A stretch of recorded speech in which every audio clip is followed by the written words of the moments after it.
The Ceyomur CY60 comes in a nice sturdy cardboard box. Inside you'll find the camera trap, a USB cable for data transfer, a strap that's approximately 1.8 meters long, a tripod or wall mount, and a user manual. The manual comes in English, German, French, Italian and Spanish. I really like how detailed it is. The diagrams will help you set up the batteries and SD card, while the text will help you get the settings that you want. However, one thing to note is that it doesn't explain how to mount or strap the camera up. So if it's your first time using a camera trap and you haven't watched videos of people doing it, then it might be a bit confusing. The mount comes with 3 screws to help attach it to a wall or a post. It's a good way to angle the camera trap without having to resort to sticking twigs and rocks between the camera and the post. I haven't used it outside, but it feels sturdy and well made.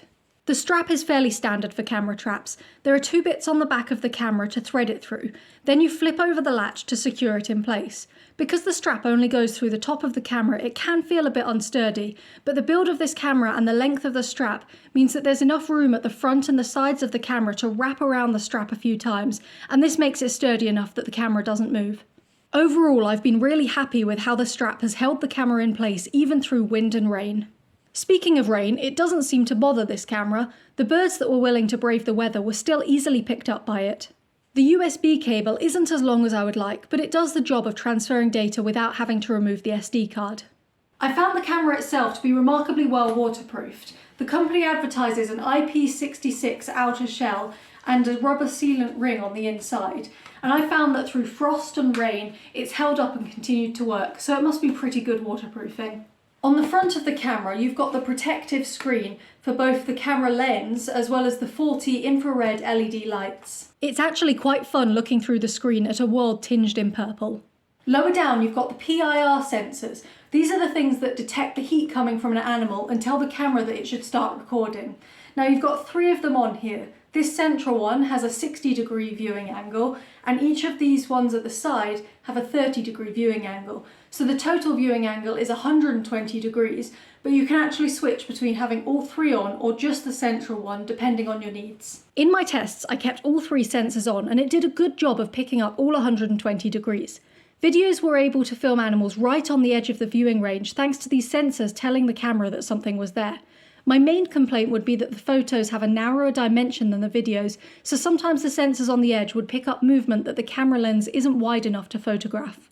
I really like how easy it is to simply open up this front of the camera and see your screen where you've got all of your controls. Within this you've also got your SD card slot and your data transfer port, so it's really easy to keep all your data contained in one place, and then you can shut it up, close the lid, and put a padlock through this hole to keep all of your data nice and safe even when you've left it out on the trail somewhere. The maximum SD card that this camera trap can take is 32 gigabytes. This is plenty for somebody looking to take a couple of days of photos or videos in their garden, but it would quickly fill up for researchers in the field. It's part of why I would say this is more of an entry-level camera trap. While it's really easy to insert the SD card and transfer data over, it's a bit awkward shuffling the case while doing the transfer. I would have preferred this port to be on the outside so that photos could be transferred without having to expose the screen and lens. Although as a counterpoint, this does fully protect your data when the case is locked. The other external features of this camera trap are at the bottom. There's a little socket here for a plug for an external power supply. It's for a 6-volt 2-amp one, but I've not actually tried it. What I have tried is powering it on the 8 AA batteries.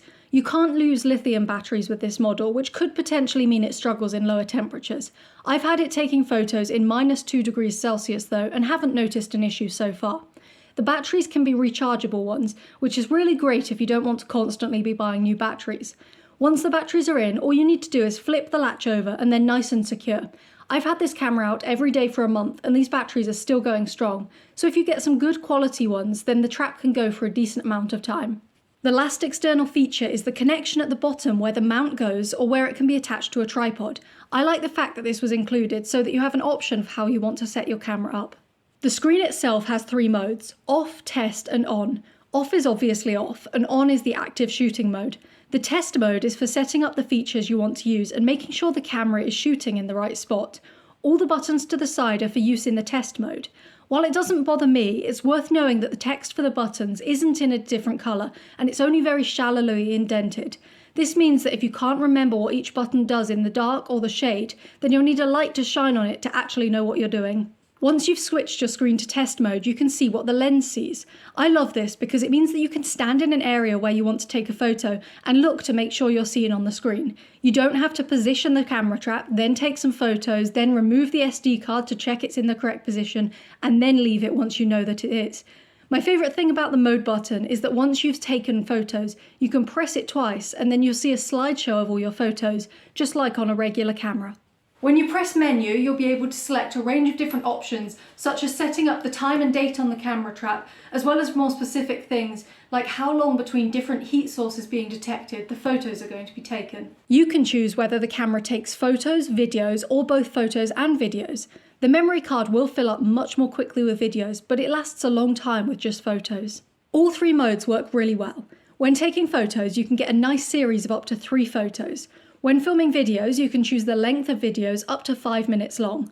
When doing both, you can get the images and then the video clip afterwards. The photos can go up to 24MP, which produces a nice detailed photo. The videos go up to 1080p, which are also nice and detailed. While they aren't the highest resolution possible nowadays, for a camera at this price point, I don't think you can really go wrong with the quality of image.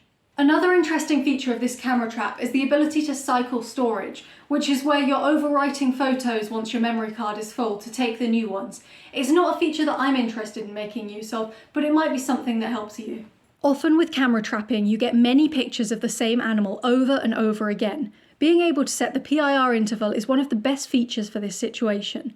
This camera trap can have the PIR interval set from 5 seconds to 60 minutes. If you know you're going to have one animal sticking around for a long time, then this longer lag can be really great. Similarly, setting the PIR sensitivity helps. This camera has a low, middle and high option for sensitivity. I've found that low and middle aren't particularly good for something the size of a bird, so I've kept the trap on high sensitivity through most of my tests. The LED brightness for night vision is also good, and those 40 lights give a great picture, much better than I expected for something at this price level. With this camera trap, you have the option to choose to only have specific times of day that it's active. This is really useful because it means you don't have to constantly be going out to turn it on and off whenever you want it to be recording or not. It can mean that if, for example, you're going out into the garden at a specific time every day to do all of your gardening and don't want a ton of photos taken of yourself, you can still leave the camera trap out there but just turned off during that period, and it will automatically come back on to register animals outside of that time period. It can also be good for something like when you don't really need to know what's going on during the day, but something's been digging up your vegetables at night and you want to find out what it is.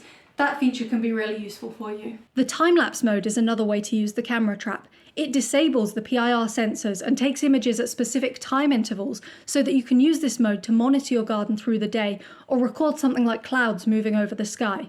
This camera trap is limited to a 4GB time-lapse video file and will automatically start a new one once that limit is exceeded. The camera has a microphone and a speaker, so you can capture the sound of whatever is happening around the time. Again, for the price point, I'd say this is a pretty good quality of sound.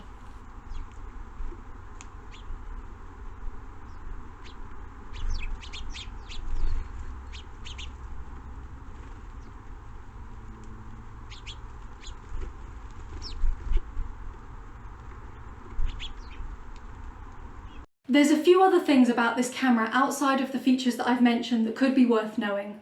The PIR sensors have a 20-meter range, and I was really impressed by how true this distance was. I collected many photos and videos of birds flying past in the distance, or pigeons sitting on roofs a few doors down.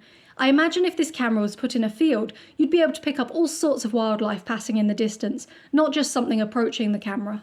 The camera can also get some condensation that blurs the photos. If you notice it happening, it's easy enough to open the front case and wipe it off with a cloth, but if you're not there, then you need to wait for the condensation to go before getting a good photo again. Overall, I think this is a great camera for someone who's just getting started with camera traps and wants to give it a go. If you're interested in knowing what's going on in your garden or in your local area, but you don't want to be spending lots of money to get high quality photos or videos, then this could be the camera trap for you. If you want to see more clips like this, then consider joining the fans that are already supporting me on Patreon. Just a few pounds from you each month really helps me to have opportunities to go out and film the natural world and then be able to explain the behaviour to you. I really want to say a huge thank you to those that are already donating because it helps me keep filming. Subscribe to Ferroforest to keep learning about UK nature.